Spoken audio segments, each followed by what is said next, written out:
Good morning, everybody. So today we're going to be getting into why you need to stop trying to fix your life in 30 days. Your current circumstances, you didn't get there in the last 30 days. So why is it that you feel like you're going to fix it in 30 days? It probably took you several years of choices to get to where you are now. And everybody's different. Everybody has their own type of struggle. So maybe your choices had more to do with how you overate and you didn't prioritize your health. Other people wanted to prioritize enjoying life and experiences. Traveling a lot was on the forefront, and now you're kind of starting over. You realize you don't have much. Or maybe you went to school and you ended up picking a degree that didn't make too much money in the long run, but it's something that you felt like was your passion, and now you're riddled in student loan debt. So again, your choices do compound, and eventually they lead you to where you are now. So you trying to find a quick fix for something that took years to get to doesn't make sense. You're just putting a lot of unnecessary pressure on yourself.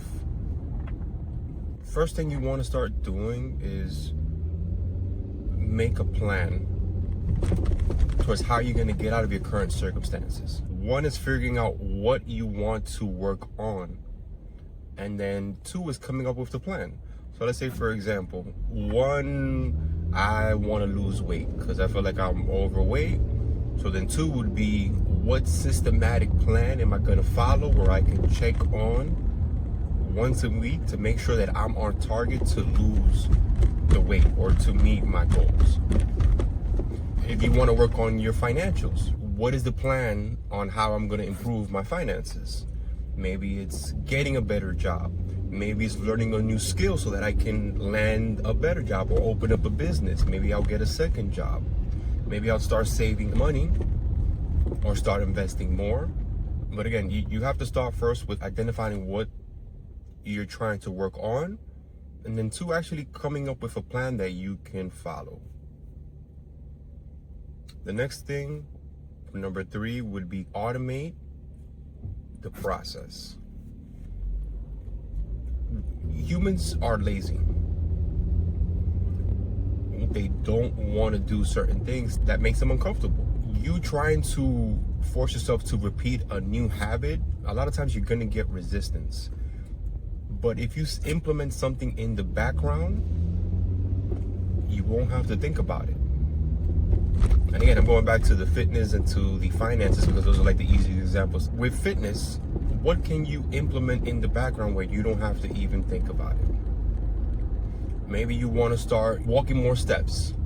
Slap on the Apple Watch, and next thing you know, it's tracking your steps. It's doing it in the background. You just have to check it maybe once a week to see what your average has been, and then you know if you have to do less or you have to do more, but you don't constantly have to be looking at it. Same thing would be for your finances, right? You find some sort of budgeting app that helps you budget, and it tells you exactly where your finances are going. And then on the back end, you want to start automating everything, like deduction wise, and whatever you have for yourself for the week, you carry a cash. The only thing you would have to worry about at that point is making sure you don't spend too quickly the money that you have in cash. Because again, you identifying the problem is one that you're trying to fix or that you want to get better at. Two, coming up with that plan.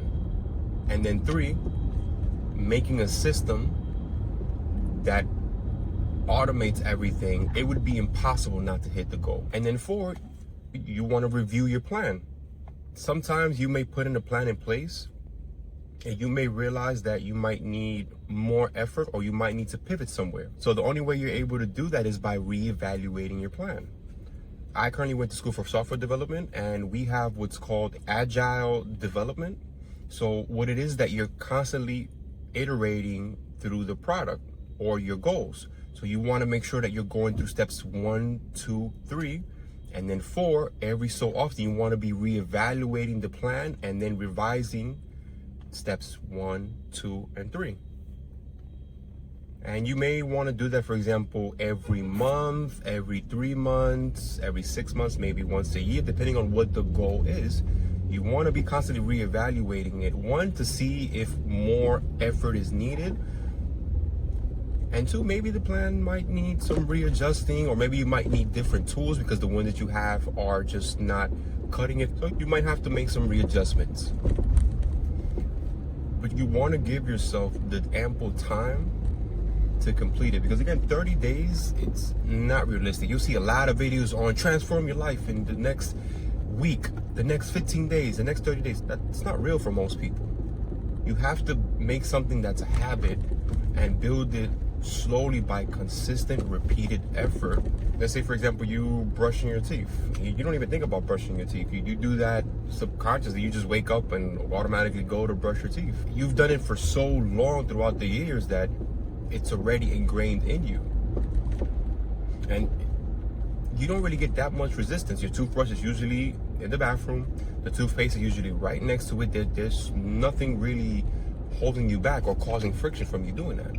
So that's my plan on how to make sure that you accomplish your goals and that you stop trying to fix your life within 30 days. I hope that was helpful. If you found that it was, make sure you like and subscribe and leave a comment. Let me know what you're working on and what's your plan and how far you feel like you are. I'll be making sure to read and comment anything that's posted. I want to thank you guys and have a good day.